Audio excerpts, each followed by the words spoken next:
Mais uma vez, bom dia, irmãos. Quando há 20 anos nos conhecemos, longe de mim me passaria pela cabeça que hoje estaria aqui a fazer aquilo que vou fazer, que é apresentar o Pastor Graça. O Pastor Graça é alguém que alguns de vós ainda o conhecem, de quando ele esteve aqui no seu primeiro ano de estágio, há precisamente 50 anos. Depois disso, o pastor seguiu para a Igreja do Porto, fazendo o seu segundo ano de estágio, e depois foi para a Igreja de Setúbal já como pastor completo, já não precisava de estagiar mais. Depois passou por Leiria, Viseu, Coimbra, voltou a Setúbal, teve 2 comissões na Amadora, que foi onde nós nos encontramos, casou-me, entretanto, e depois de se ter reformado, a União ainda lhe pediu para ele passar algum tempo nos Açores, que durou 4 anos, que acabou o ano passado. Muito obrigado ao Pastor Graça por aquilo que conheço de Deus e da Igreja naquela fase crítica da vida dos jovens, que é quando se interessam mais por outras coisas, e graças a Deus que eu consegui ficar por estes lados. Que o pastor também possa continuar sempre na sua campanha com Deus, porque sabe que a sua profissão nunca tem reforma absoluta, ok? Bem-haja, pastor.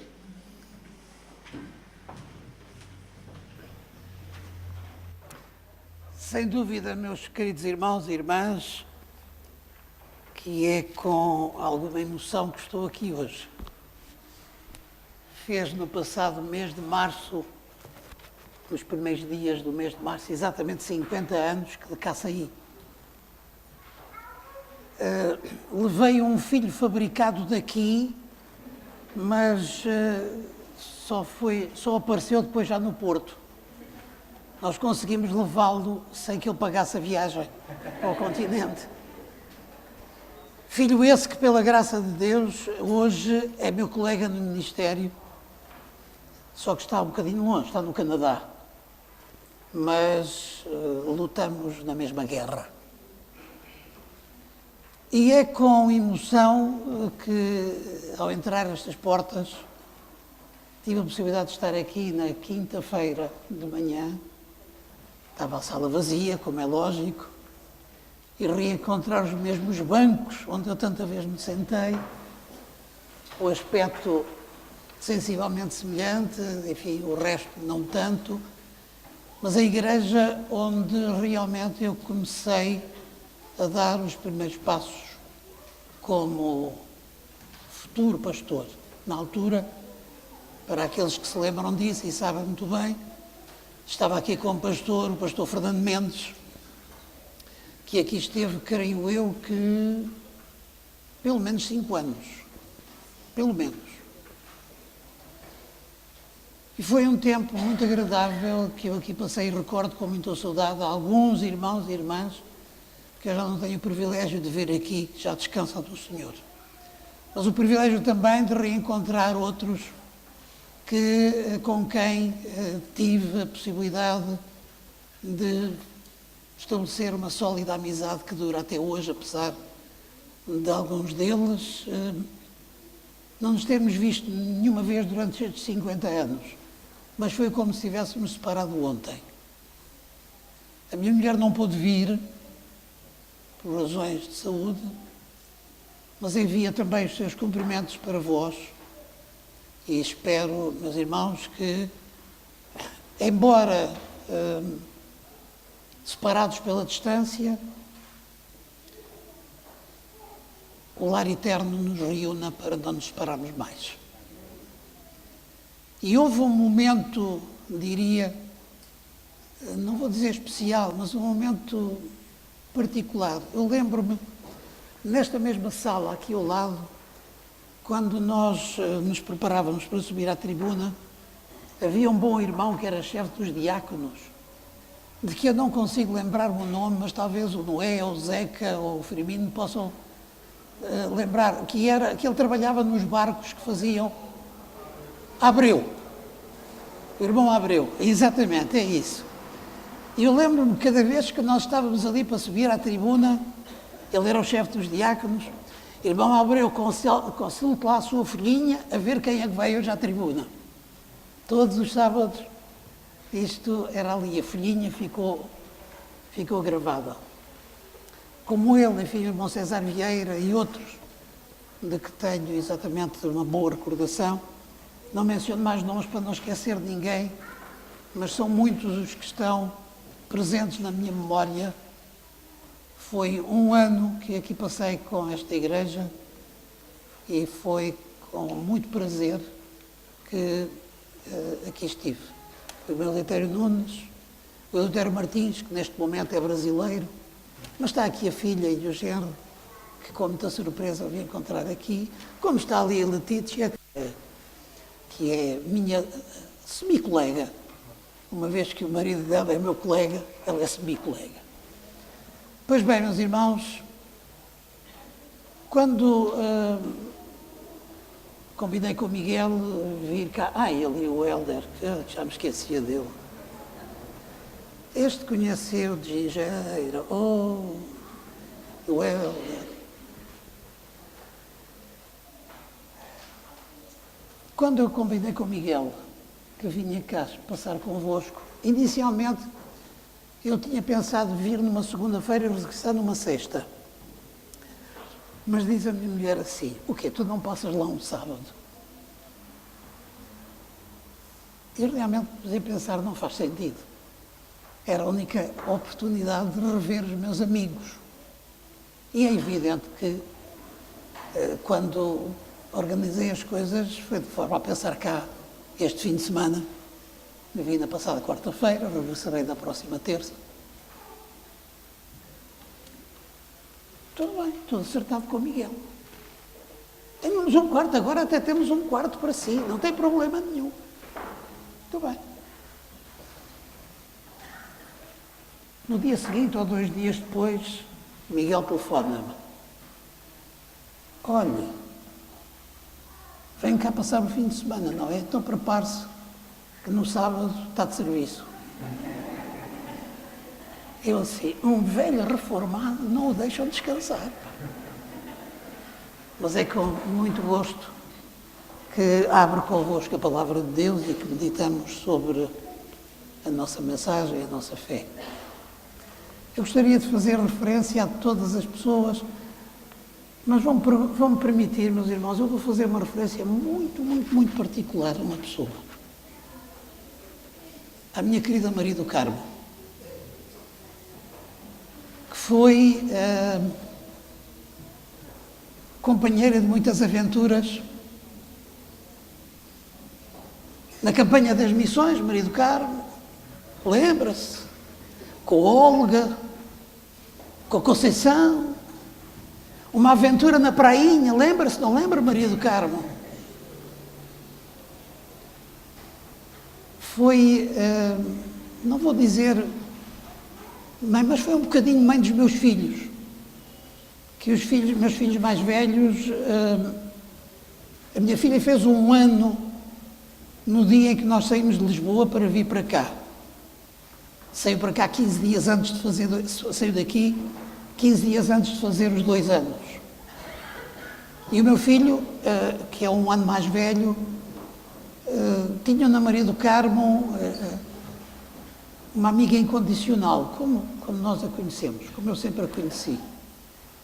E é com imenso gosto que ainda a vejo ali atrás e junto de vós e junto de todos nós, apesar da distância, trilhando o mesmo caminho que nos levará à pátria eterna. Bom, mas eu não vim agora aqui para estar só a recordar o passado, o que é muito bom, mas para meditar convosco na palavra de Deus. E, meus queridos irmãos, este texto que a nossa irmã acabou de ler, deixa-me só dizer uma coisa. Há alguns irmãos que eu conheci aqui e que hoje eu estou a ver aqui nesta sala filhos e netos desses irmãos. O que significa que, embora eu não queira aceitar isso, eu já sou velho. Estou a conhecer os netos dos jovens do meu tempo. Naqueles passeios que nós demos, naquele barco que era... Como é que era? Dona quê? Dona Lúcia. Fomos a vários sítios e ao longo da costa. Bom, Mas voltemos àquilo que importa. Neste texto que nós lemos, meus queridos irmãos, havia muito para meditar, mas eu quero centrar-me num aspecto particular deste texto. Quero centrar-me particularmente no versículo 12, capítulo 1 da segunda carta de Pedro. Eu não sabia que a irmã ficava tão emocionada com a minha presença, que eu confundia Pedro com reis. Acontece aos melhores. Ainda me lembro a primeira vez que eu tive que dizer qualquer coisa em público. Cometi um erro daqueles que ainda hoje me envergonho dele. Nem vos vou dizer. Versículo 12. Pelo que não deixarei de vos exortar sempre acerca destas coisas, ainda que bem as saibais, estejais confirmados na presente verdade. De que é que o apóstolo está a falar quando ele diz estas coisas, ainda que bem as saibais?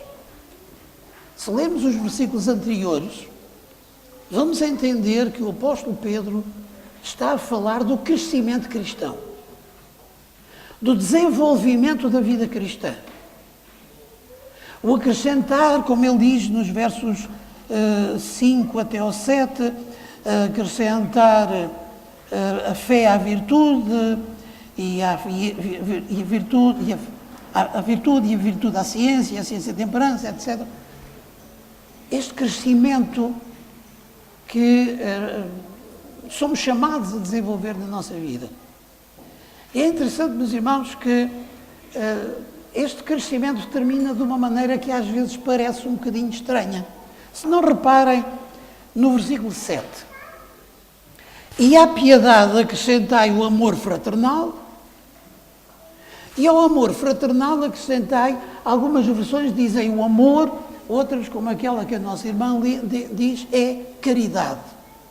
Então, mas já falámos de amor antes, voltamos a falar, acrescentai ao amor fraternal, acrescentai o amor, acrescentai a caridade. Então, mas não estava já... Há alguns anos atrás, estava eu na cidade de Coimbra, e eu, a caminho de minha casa, chega o seu miúdo ao pé de mim e diz-me assim: o senhor sabe-me dizer se eu tenho tempo? Eu sei, se tens tempo para quê? Se tenho tempo para chegar à escola. Então, onde é que é a tua escola? Ela explicou, bem, isso iniciou uma conversa que nós fomos tendo pelo caminho. E a certa altura diz ele assim: o senhor sabe, nós somos todos irmãos. Ah, é? Somos. Porque somos todos nós filhos do Adão e da Eva. Mas isso foi há muito tempo, é no século XIV ou século XV. A noção de tempo naquela criança estava assim um bocadinho baralhada. Mas na verdade é isso. Todos nós somos irmãos em Cristo e através do Adão e da Eva. Portanto, quando falamos de amor fraternal, se nós quisermos alargar o conceito, esta noção de amor fraternal não é só entre nós, filhos, membros de uma mesma igreja. As pessoas que estão lá fora são nossos irmãos. Nós às vezes é que nos esquecemos disso. Nós somos os puros, eles são os impuros. Eu conheci um irmão que dizia: nós na igreja somos os bons. Lá de fora são os ímpios. Eu não sei, irmãos, há 50 anos que eu não estou na igreja do Funchal, portanto posso falar perfeitamente à vontade, que não sei se estou a magoar alguém, espero não magoar, mas estou a raciocinar apenas em voz alta. Eu não me custa a crer uma coisa, sabem o que é, irmãos? É que lá fora há muita gente melhor do que alguns que estão dentro da nossa igreja. O facto de sermos membros da igreja não faz de nós boas pessoas. O facto de sermos membros da igreja não faz de nós, garantidamente, membros do reino celestial. Faz de nós membros da igreja. Mas uma coisa é ser membro da igreja, outra coisa é ser membro do povo de Deus. E há uma citação do Espírito de Profecia em que a nossa irmã diz: tenham cuidado. No livro Evangelismo, os irmãos encontrarão isto se procurarem. Tenham cuidado em não sair do vosso caminho para fazer violentos ataques contra os católicos. Porque entre eles há filhos de Deus absolutamente honestos e fiéis. Espanta-vos? É por isso que o apóstolo Pedro, quando diz que temos que, ao amor fraternal, acrescentar mais qualquer coisa. Eu pego na versão que a nossa irmã leu, a caridade. Os irmãos sabem o que é caridade? Quem é que me quer dizer o que é caridade? Ora, Fraga, muito obrigado. É que a maior parte das vezes nós identificamos caridade com dar umas... Oh Miguel, tu estás mal da vida, toma lá para te ajudar. Isto não é caridade. A caridade é pôr o amor a trabalhar em favor dos outros. E isso, meus irmãos, tem que começar aqui dentro, entre nós. Como é que nós podemos transmitir o amor de Deus lá fora? Há um texto da Palavra de Deus: vede como eles se amam. Esse foi o grande testemunho. Ora bem, é disto tudo que o apóstolo Pedro está a falar, quando acrescenta aqui: eu sei que vocês sabem estas coisas, mas eu estou a procurar que vocês não o esqueçam. E depois diz assim, ainda no versículo 12. Portanto, vamos ler outra vez o versículo 12. Pelo que não deixarei de vos exortar sempre acerca destas coisas, ainda que bem as saibais, isto já és confirmados na presente verdade. E é da presente verdade que eu vos quero falar, meus irmãos.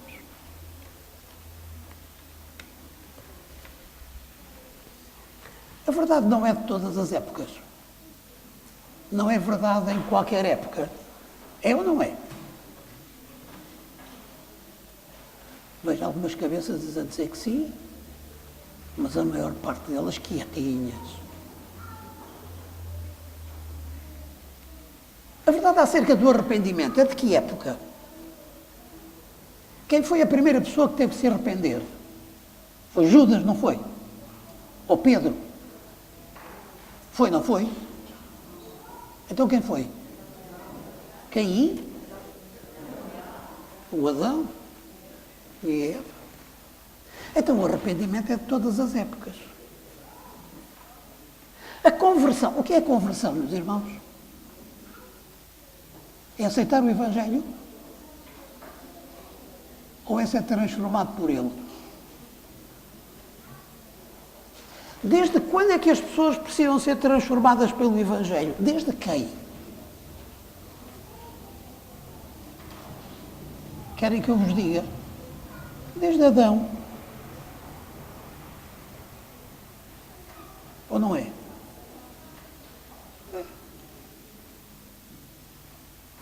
Porque o caminho normal após o arrependimento é a conversão. É o caminho normal. Se eu reconheço os meus erros e não mudo a minha vida, de que é que serve reconhecer os erros? Nada. Portanto, há verdades que são da fé. Os irmãos sabem, os nossos antepassados espirituais, os que viveram nos tempos do Velho Testamento, tinham que ter uma fé muito mais, eu diria, em certo aspecto, maior do que a nossa.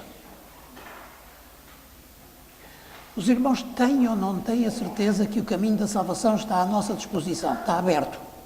Têm ou não têm essa certeza? Têm. O Abraão tinha essa certeza? O que é que acham? Tinha ou não tinha? Não tinha, não. Estava dependente de que o Salvador viesse, que morresse, que vencesse e conseguisse a vitória. Quando Jesus se encontrou no Monte da Transfiguração com Elias e Moisés, sabem qual foi o tema de conversa entre eles? O irmão White diz isso no livro de Já Todas as Nações. Senhor, se tu desistires,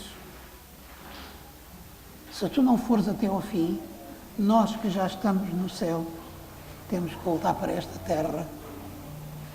E acabou tudo. Antes da vinda de Cristo, a salvação era através de Cristo, mas através de símbolos.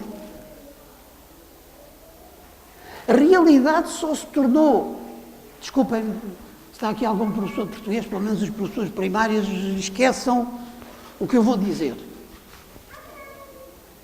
Mas a realidade da salvação só se tornou real com a morte e a ressurreição de Cristo. Até aí era uma promessa.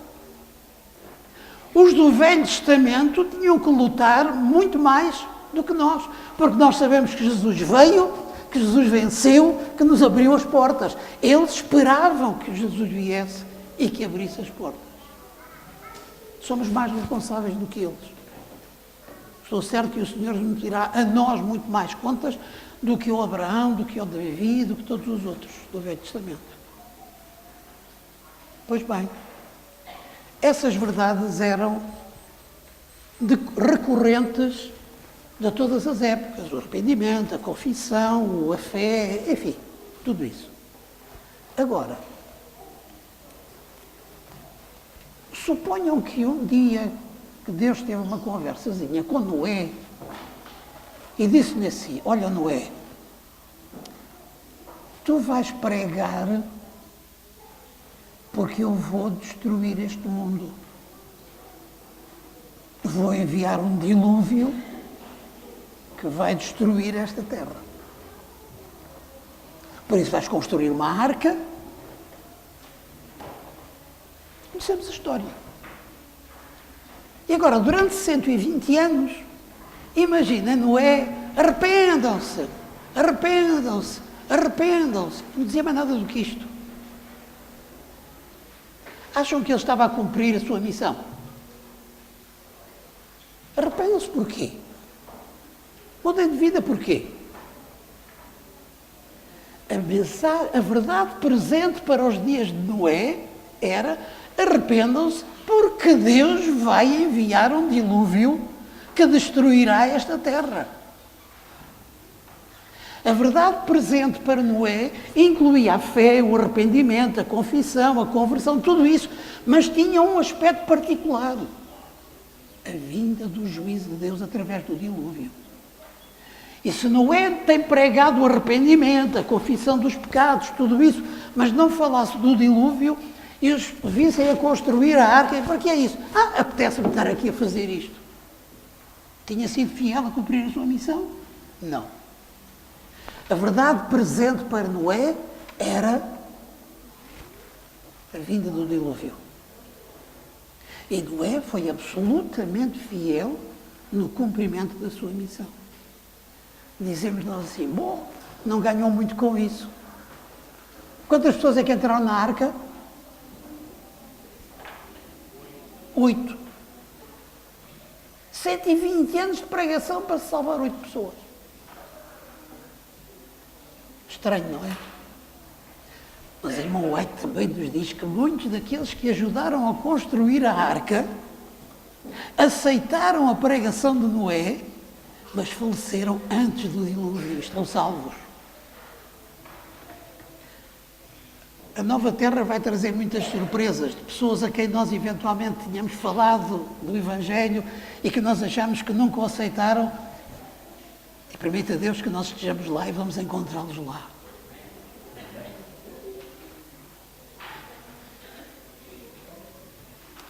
Damos um salto no tempo. E vamos encontrar um outro personagem da Bíblia que nós conhecemos muito bem, das histórias que as nossas crianças aprendem na escola sabatina com muita frequência.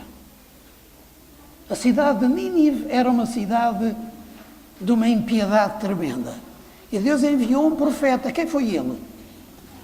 Jonas. O primeiro homem que andou de submarino neste mundo. Imagina que Jonas chegava a Nínive, depois daquelas aventuras todas. Olha, vocês arrependam-se. Olha, vocês têm de ter fé. Ora, vocês confessem os vossos pecados. Eu não dizia mais nada. Estava a ser fiel ao cumprimento da sua missão. Qual era a mensagem de Jonas? Lembram-se? Vocês têm 40 dias para pensar na vossa vida. Se ao fim de 40 dias vocês continuarem a ser como são agora, 40 dias é o tempo que vocês têm de espera. Isto implicava arrependimento, confissão, transformação, fé, implicava tudo. Mas havia a mensagem particular, a mensagem para aquele tempo.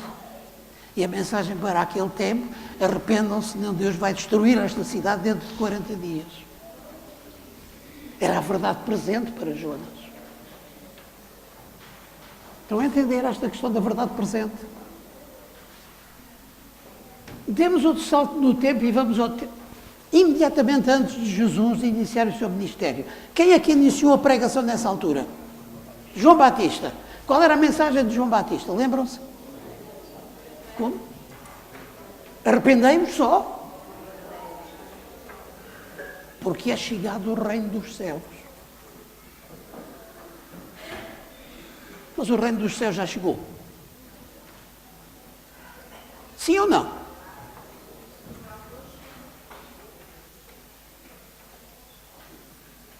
O reino dos céus já chegou. O que é que os irmãos acham? Digam lá. O reino dos céus chegou ou não chegou?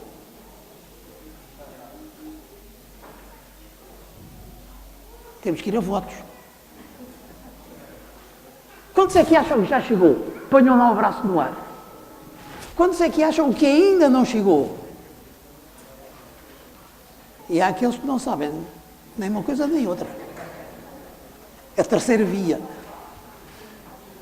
Não, meus irmãos, a implantação do reino de Deus ainda não se deu, mas o reino dos céus já chegou, com a vinda de Cristo. O reino dos céus está entre vós. A mensagem de João Batista é dizer: o reino dos céus já chegou. Na pessoa de Cristo, no ministério de Cristo.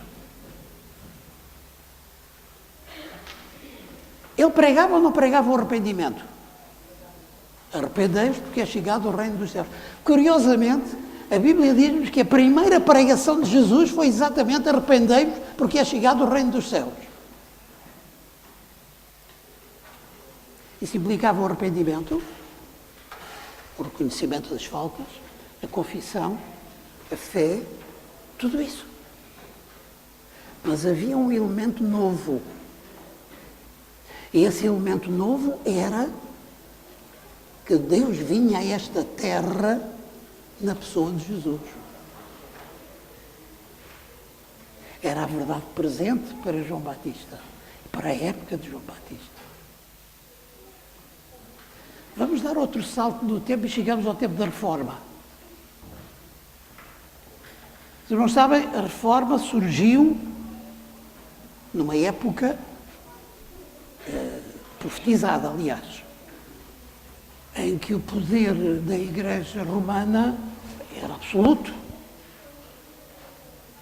E começaram a surgir primitivamente na Inglaterra, no território que hoje é a Polónia, Alemanha, alguns homens, um Wycliffe, um João Hus, um Jerónimo, que começaram a dizer as coisas não são bem assim. Quando nós falamos de reforma, lembramos particularmente quem? Lutero, é evidente. É a figura máxima da reforma. Qual era a grande mensagem dos reformadores, meus irmãos? Podemos, digamos, resumir a grande mensagem dos reformadores na experiência de Lutero, na experiência que ele teve em Roma, na Escada Santa. Vocês sabem que a escada santa, que se subia de joelhos para perdão dos pecados, era a escada por onde Jesus tinha subido quando estava a ser julgado por Pilatos e que miraculosamente apareceu em Roma. Desapareceu de Jerusalém e apareceu em Roma. Levitou, foram as pombinhas que ele levava. E quando Lutero subia essa escada de joelhos, de repente, conta ele, que foi como que um relâmpago, que um texto da palavra de Deus aflorou à sua mente. Sabem qual foi? O justo viverá pela fé. Isso fez com que Lutero se levantasse de joelhos, descesse a escada e se fosse embora. Isso marcou a reviravolta na vida de Lutero.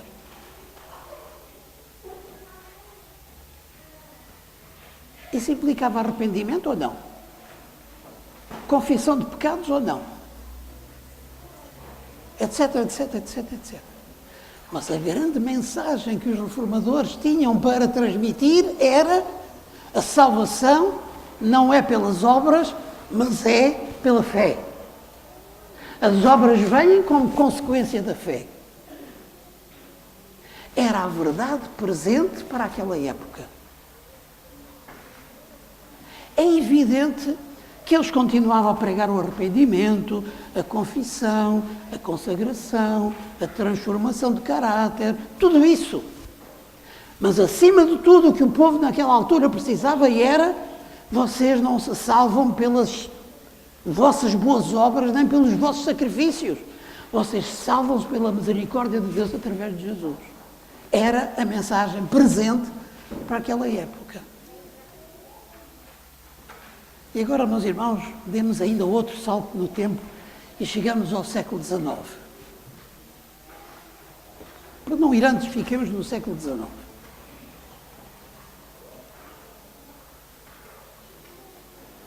O século XIX também, portanto, é extraordinário para nós, adventistas do sétimo dia.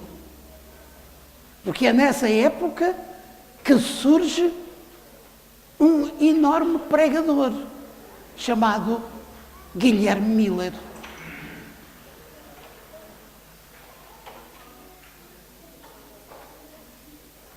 Qual era a mensagem de Guilherme Miller? Lembram-se? Um dos antepassados da nossa igreja. Nunca foi adventista do sétimo dia, atenção, ele nunca aceitou o sábado. Mas a serva do Senhor, a nossa irmã Glenn White, diz que os anjos de Deus guardam a sua sepultura para ressuscitar no último dia. A grande mensagem de Guilherme Miller era: o Senhor vai voltar. Ele chegou a marcar, ele nunca chegou a marcar, ele achou interessante, mas nunca foi o grande defensor da data da vinda de Jesus. Os seus companheiros, seguidores, é que, baseados no estudo do livro do profeta Daniel, marcaram uma data. Lembram-se qual foi? 22 de outubro de 1844. E as contas estão todas certinhas, meus irmãos, não tenhamos ilusões. E eles foram fiéis a cumprir a sua missão. Abalaram o mundo com a sua mensagem. Pregavam o arrependimento, a confissão, o perdão dos pecados, tudo isso, mas Jesus está prestes a vir. E deles acabou por surgir não mais uma igreja, mas a igreja que Deus criou por sua vontade nesta terra. Sabem qual é? Sabem o nome dessa igreja? Criada por Deus? Não sabem? Então os irmãos estão dentro dela e não sabem. A Igreja Adventista do sétimo dia. Não surgiu por vontade de homem algum. Foi a vontade de Deus que criou esta igreja. Meus irmãos, sintamo-nos mais do que honrados, pequeninos, diante desta maravilha que é o sabermos que pertencemos a uma igreja criada pelo próprio Deus. Não foi criada pelo Guilherme Miller, nem por Lennon White, nem por Tiago White, nem por nenhum deles. Foi Deus que quis que esta igreja surgisse. Agora, se Deus quis que esta igreja surgisse, tinha com certeza um propósito. E agora, meus irmãos, digam-me lá uma coisa. Qual é a verdade presente que nós, como adventistas do sétimo dia, temos para pregar a este mundo? Como? Já ouvi a resposta aqui atrás. Qual é? Como? E se eu lhe disser que não é? Se eu lhe disser que não é, o breve Jesus voltará. Também é. Mas vão a qualquer igreja evangélica que eles pregam que Jesus vai voltar. Vão à igreja católica que pregam que Jesus vai voltar. Não sei para quê, segundo o conceito deles, mas enfim, esse é o problema deles. A grande mensagem que a igreja, que Deus entregou a esta igreja para anunciar ao mundo, Apocalipse capítulo 14, a mensagem dos 3 anjos. E qual é o primeiro elemento da mensagem dos 3 anjos? Qual é a mensagem do primeiro anjo, meus irmãos? Nós antigamente tínhamos de saber isso de cor. Como? Temei a Deus e dá-lhe glória, isso é metade. Porque é vinda a hora do seu juízo.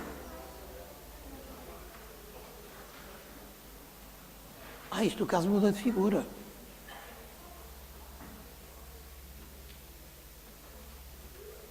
O que é o juízo que é anunciado na mensagem do primeiro anjo?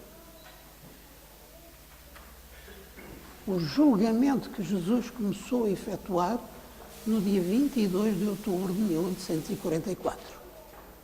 Julgamento de quem?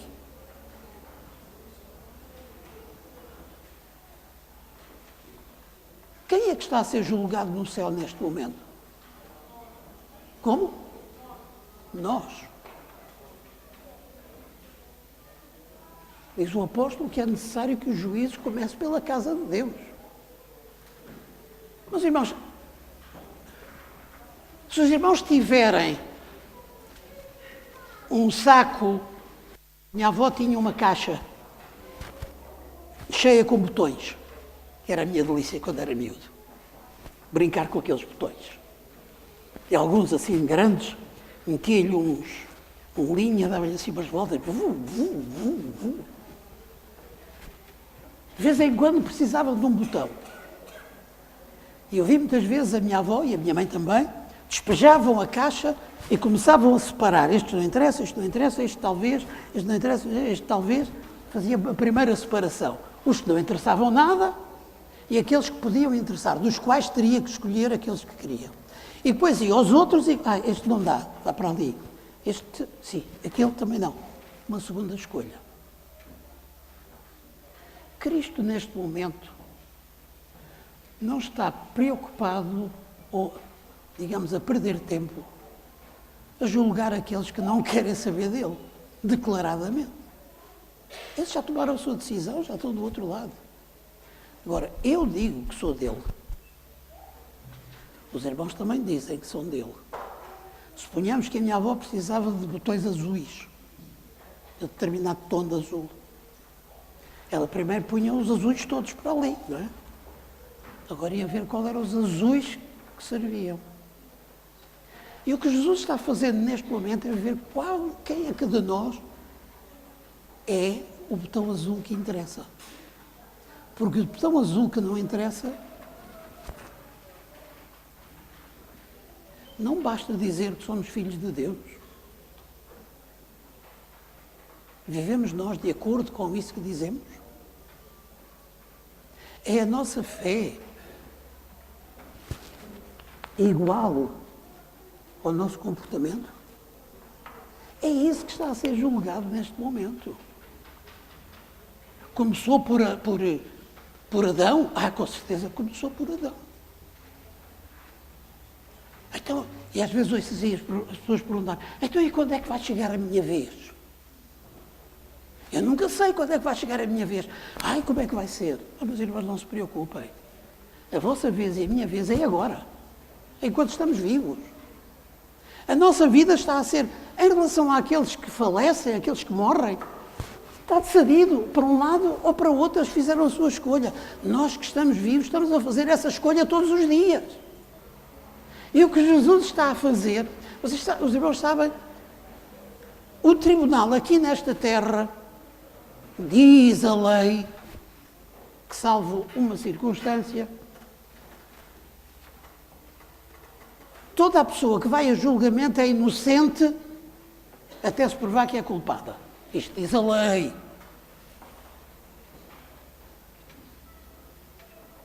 Só há um crime em que a pessoa é culpada e é a própria pessoa que tem que provar que é inocente. Sabem qual é? É o que tem que ver com as finanças. É verdade. Crime contra as finanças do país, ai, és culpado, a não ser que proves que não és. Agora os outros crimes não. És inocente, o trabalho do tribunal é tentar provar se és ou não és culpado. No tribunal de Deus não, meus irmãos. O tribunal diante de quem nós estamos, nós comparecemos diante desse tribunal como culpados. Só que o tribunal está a trabalhar ativamente para conseguir declarar-nos inocentes. É exatamente o contrário. E é isso que está a ocorrer no céu neste momento. Esta é a mensagem presente que nós temos, meus irmãos. O juízo de Deus sobre esta terra, sobre nós. Depois veio a terceira mensagem com o sinal da besta. Digam-me uma coisa, irmãos. Quem é que nesta terra, dos que estão vivos, deixamos os mortos em paz e sossego, que estão lá muito bem sem nós? Quem é que nesta terra tem o sinal da besta?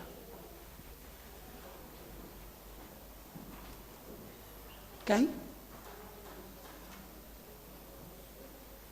Os irmãos não sabem. Eu digo-vos, ninguém. Ninguém. Porque enquanto as pessoas estão vivas, têm sempre possibilidade de se arrepender e de mudar de vida. E Deus está desejoso de colocar sobre eles o sinal da verdade. O sinal da besta não foi colocado sobre ninguém que esteja vivo. Será colocado sobre aqueles que morrem fora do caminho. Não me levem a mal, irmãos, daquilo que eu vou dizer. Mas qualquer um de nós que está aqui esta manhã pode receber o sinal da besta. Se nos desviarmos do caminho e morrermos desviados do caminho.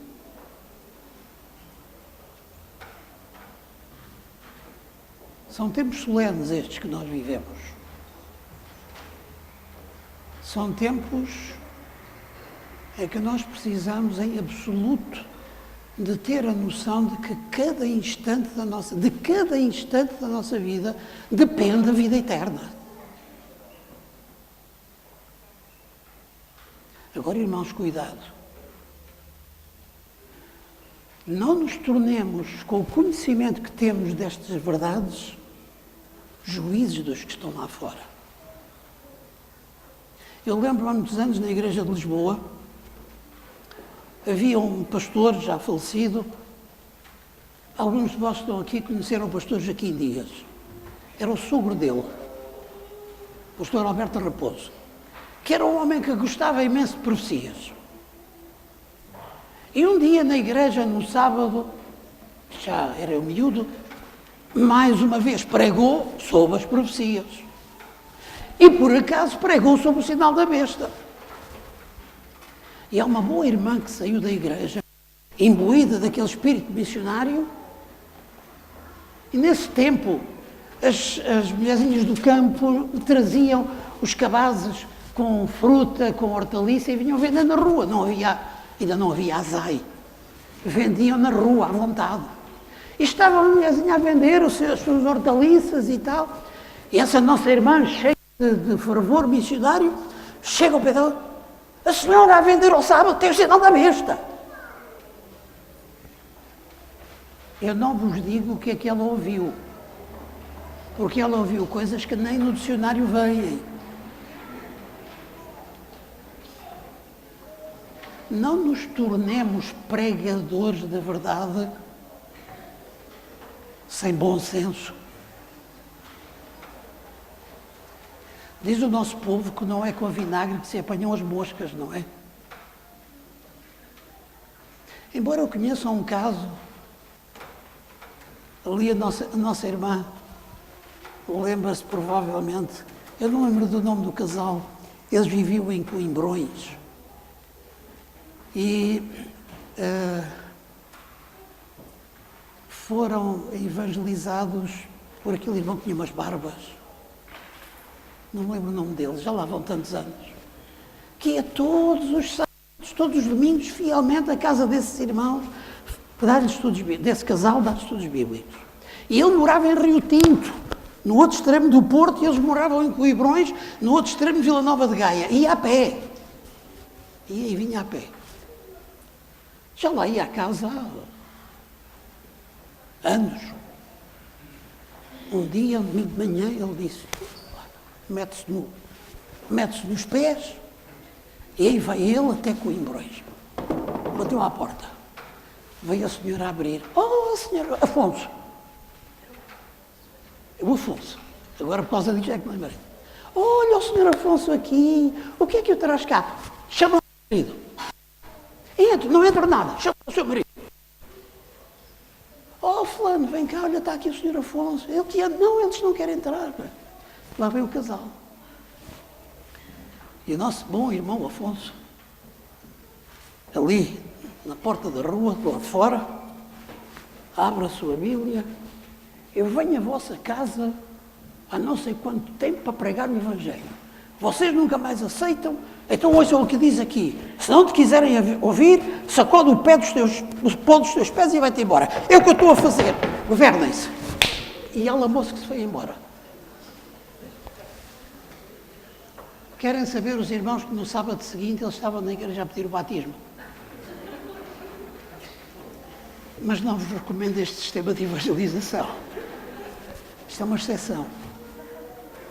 Cuidado, não nos querermos tornar tão zelosos que nos tornemos inconvenientes ou malcriados. Nós sabemos que o mundo está a ser julgado. Preocupemos-nos com esses lá fora. Mas desculpem, irmãos, pela única vez e a única circunstância, sejamos egoístas. Procuremos a nossa salvação. A minha grande preocupação é a salvação daqueles que estão à minha volta, mas a minha grande é a minha. Eu não quero ser um sinaleiro que indica um caminho, mas fica parado no mesmo sítio. Houve um senhor em Coimbra que deu a mensagem do Evangelho às sobrinhas, aos filhos. As sobrinhas batizaram-se, a mulher batizou-se, a filha batizou-se e ele nunca se batizou. E morreu fora da igreja. Ser sinaleiro. Na Guerra dos 6 Dias em Israel foi a guerra em que morreram mais oficiais. Porque os oficiais não estavam a dizer: olha, vocês vão para ali, vocês... Não, venham atrás de mim. Eles iam à frente do exército. E é o que Deus pede de mim e de vós. Vamos à frente. Queridos irmãos, queridas irmãs, não sei se nos voltaremos a ver nesta terra, mas uma coisa eu sei, é que Deus me pede a mim e a vós que não deixemos de nos exortar uns aos outros acerca destas coisas, embora as saibamos, e que estejam confirmados, que estejam firmes na presente verdade em Cristo. Volto a dizer, não sei se nos voltaremos a encontrar nesta terra, mas quero encontrar-me convosco na pátria eterna. Que o Senhor vos abençoe, meus irmãos.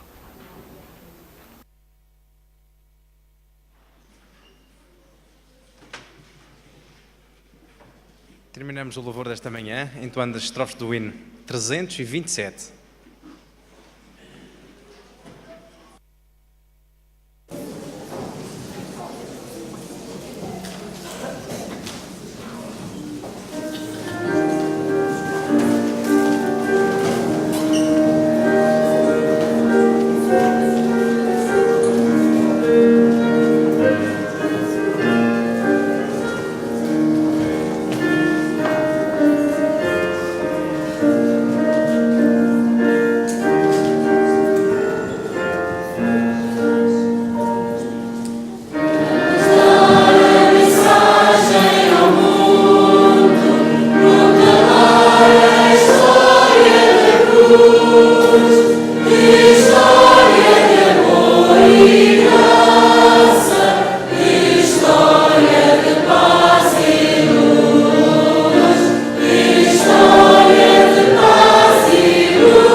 Nosso querido e amado Pai, nós te agradecemos por nos teres dado a conhecer o teu Evangelho, por nos entregares, por confiares em nós, a ponto de nos entregarmos uma mensagem de advertência a este mundo, mensagem de salvação, mensagem de amor, mensagem de paz, a mensagem que te dá a conhecer como aquilo que tu realmente és. Por favor, Senhor, toma cada um dos teus filhos nas tuas mãos. Permite que todos nós abramos o nosso coração inteiro, plenamente, para que o teu Espírito atue e nos use consoante for da tua vontade.